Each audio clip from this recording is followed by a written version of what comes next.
ইসলামে পবিত্র কাবা শরীফের কালো পাথর কিংবা হাজরে আসওয়াতের মর্যাদা সবাই জানেন, কিন্তু আপনি জানেন কি মক্কা থেকে চুরি হয়ে গিয়েছিল মহিমান্বিত এই পাথর? চুরির 23 বছর পর আবারও উদ্ধার হয় অত্যন্ত মূল্যবান এই পাথরটি। কিন্তু কারা চুরি করেছিল আর কিভাবে বা উদ্ধার হয়েছিল হাজরে আসওয়াত? চলুন জেনে নেওয়া যাক সেই লোমহর্ষক কাহিনী। বিশ্বজুড়ে মুসলমানরা যখনই হজ বা ওমরা পালনের উদ্দেশ্যে কাবা শরীফ পরিদর্শন করে, তখন সকলেই জান্নাত থেকে আসা এই মূল্যবান পাথরটি চুম্বন করার চেষ্টা করে।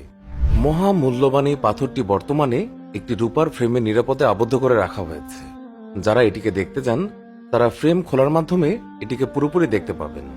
এই পাথর মুসলমানদের কাছে পবিত্র হিসেবে বিবেচিত হয়।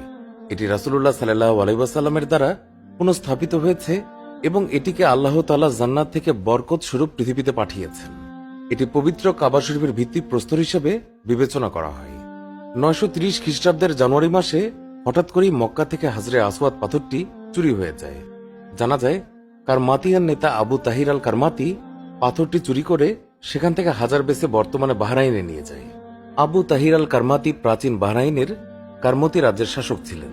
তার ভাই আবু সাদ হাসান ইবনে বাহরাম আল জান্নাবি ছিলেন কারমাতিয়ান রাজ্যের প্রতিষ্ঠাতা। 930 সালে আবু তাহির একটি ভয়ঙ্কর পরিকল্পনা করেন। পরিকল্পনাটি হল পবিত্র মক্কা নগরী আক্রমণ করার। পরিকল্পনা মতো তিনি প্রথমে মক্কা নগরীর উপকণ্ঠে পৌঁছান, কিন্তু নগরীতে প্রবেশে ব্যাপক বাধার মুখে পড়েন। তবে তিনি মক্কা নগরীতে কোনো বিশৃঙ্খলা এবং অশান্তির সৃষ্টি করবেন না এই শর্তে তাকে প্রবেশ করতে দেয়া হয়। কিন্তু মক্কা প্রবেশের পর নিজের শপথ রক্ষা করেননি আবু তাহের। হজের প্রথম দিনেই তার পরিকল্পনা মতো কারমাতিয়ানরা পবিত্র মক্কা নগরীকে আক্রমণ করে বসে এবং রীতিমতো ধ্বংসযজ্ঞ চালায়। সেনা ও অশ্বারোহী বাহিনী মসজিদুল হারেমে প্রবেশ করে। তারা হজ পালনকারীদেরকে নির্মমভাবে গণহত্যা করে। কারমাতিয়ান সেনাদের হাতে কাবা শরীফ ঘিরে নামাজ পড়তে থাকা প্রায় 30,000 হাজি নিহত হন।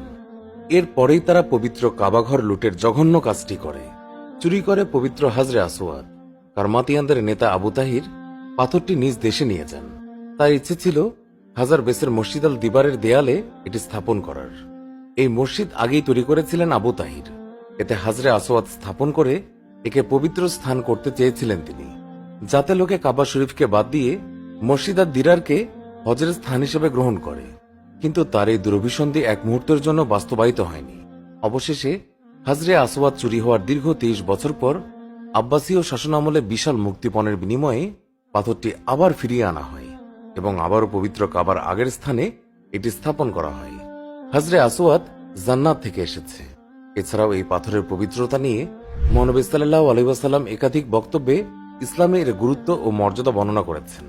বিশ্বনবী সাল্লাল্লাহু আলাইহি ওয়াসাল্লাম বলেন, আল্লাহর শপথ করে বলছি, সত্যই আল্লাহ শেষ বিচারের দিন হাজরে আসওয়াত পাথরটি এমনভাবে উপস্থাপন করবেন যে 2 চোখ এবং একটি জিহ্বা থাকবে।